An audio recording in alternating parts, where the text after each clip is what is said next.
The Canon C50 doesn't have in-body stabilization, and the lens I'm using right now doesn't have stabilization in it either. So how am I getting the shots to be this smooth?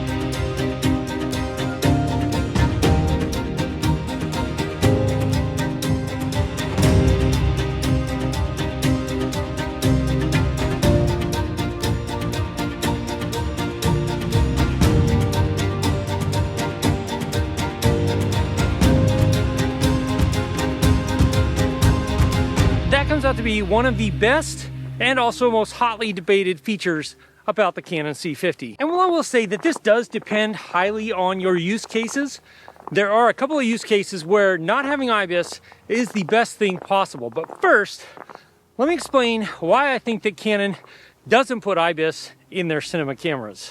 And the reason has to do with this right here, which is the cooling on the back of the C50. And this is why I think that Canon doesn't put IBIS in their cinema cameras. If you look at this here, you can see that the sensor moves if I jiggle it. It's obviously not fixed, which is what gives you stabilization when you're running around mountains.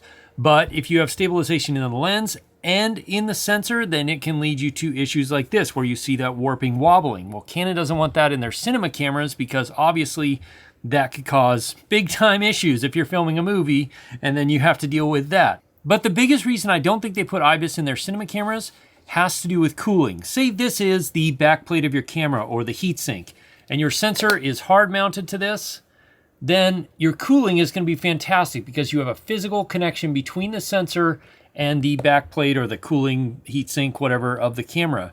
As soon as you introduce IBIS, you want that sensor to move around. So you want it to flex like this, and you want it to be separated. So you have a nice little bit of movement here. But then that causes an issue, is how do you then keep the sensor cool when you're not physically connecting it to the heatsink in the camera or to where the fan blows? Because you can't blow air through the IBIS system because that would cause vibrations and other issues. So then you basically have to set a bunch of really thin wires or copper, metal, somehow to get there to pull heat off the sensor and to get it to the cooling plate where then the fan can blow across the back of it and get rid of the heat.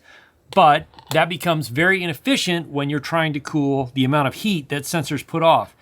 And so I think they don't put IBIS in their cinema cameras because they just want to know that no matter what, their cinema cameras will not overheat and there's no potential possibilities that the sensor will get too hot. So why is the C50 a big deal? This is the first time that Canon has included gyro data built into the cameras that they've been releasing over the last couple of months or maybe year or so. There's a list out there, I'll link it down in the description, where you want to see what Canon cameras and lenses are currently supported in Gyroflow, then you can see that.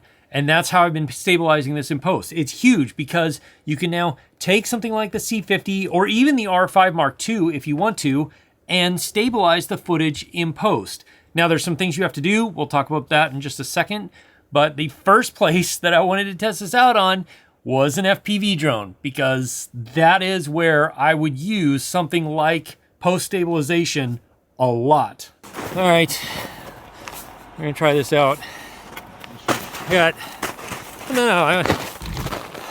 This is Ty. How's it going, guys? And I'm sorry, I forgot your name. Jess. Jess. It's okay.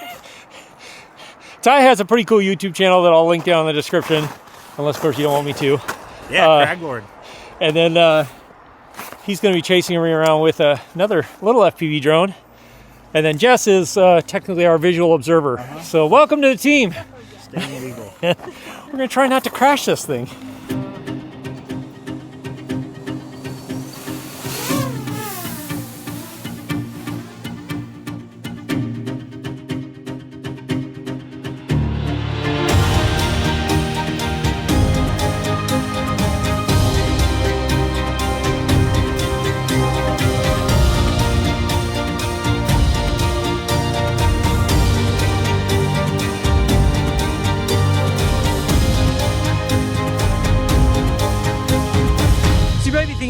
the C50 does have digital IS, which is true. Let me turn that on real quick. So now you're seeing the digital stabilization. Everything else is the same.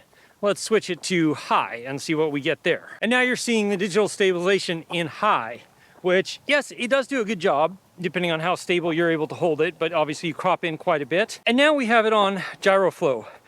Now the advantage of Gyroflow is, of course, that you can really tweak your settings in post to get it exactly the way you want and control how much you want to crop in, how smooth you want it to be.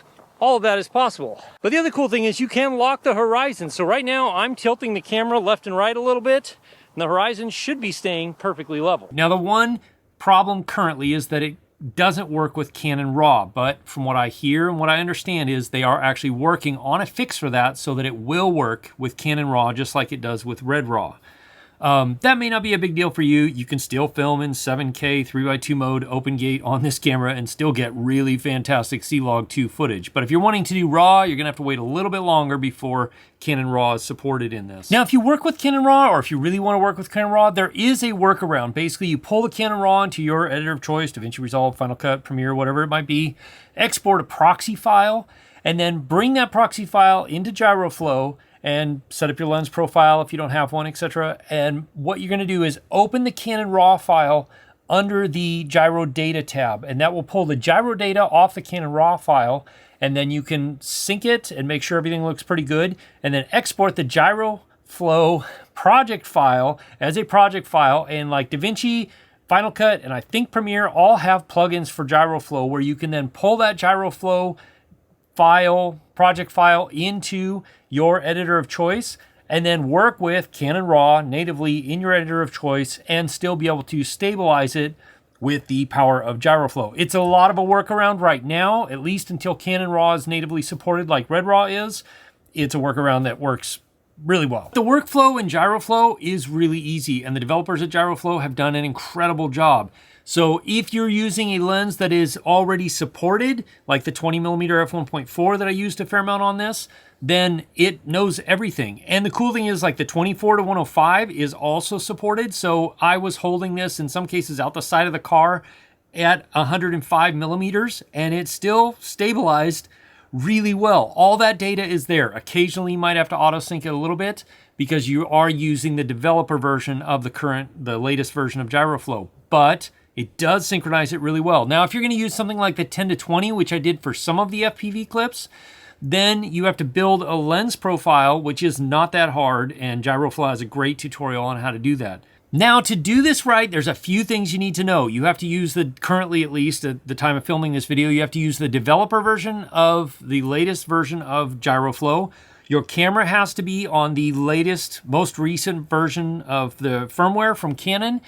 And when you're going out to film this, whether it's with an R5 Mark II or the C50 or R6 III or C80 or any of the other supported cameras, the way to get this to work the best is turn off all stabilization. No sensor stabilization, no lens stabilization, and no digital stabilization for sure in order to get the gyro data to record properly.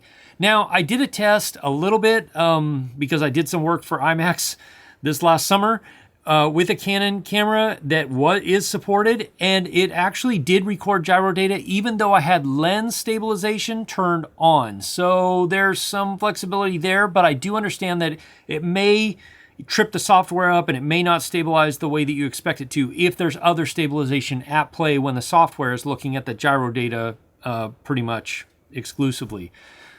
So all that to be said, like, fantastic job. Thank you, Canon, for making this possible, and thank you, Gyroflow, for putting out some incredibly powerful open source tools that people like me can use to stabilize FPV footage and handheld footage and everything else. It's absolutely incredible. Like I said before, links to all this stuff will be down in the description, the Ty's channel, the Gyroflow stuff, the supported cameras and lenses and all that. Gyroflow didn't support this. They didn't have anything to do with this video. And nobody's sponsoring this video. In fact, I just thought it was awesome. And it is a fantastic part of the C50 that I'm super excited about. I understand some people just might want IBIS. Go with the R6 Mark III. It's essentially almost the same camera with the same sensor and a lot of the same possibilities. So if you want IBIS, R6 Mark III. If you don't, The C50 is a beast of a camera, and there'll be more videos coming, especially going out to film the Aurora and test this in ridiculously low light. But next, you're going to want to watch this video right here. I'll see you over there. As always, if you have questions, ask me in the comments below or join my live stream, which happens most Wednesday nights, 4 p.m. Alaska time, 8 p.m. Eastern, at least if I'm not out in a place like this. I'll see you again soon in the next video. Cheers.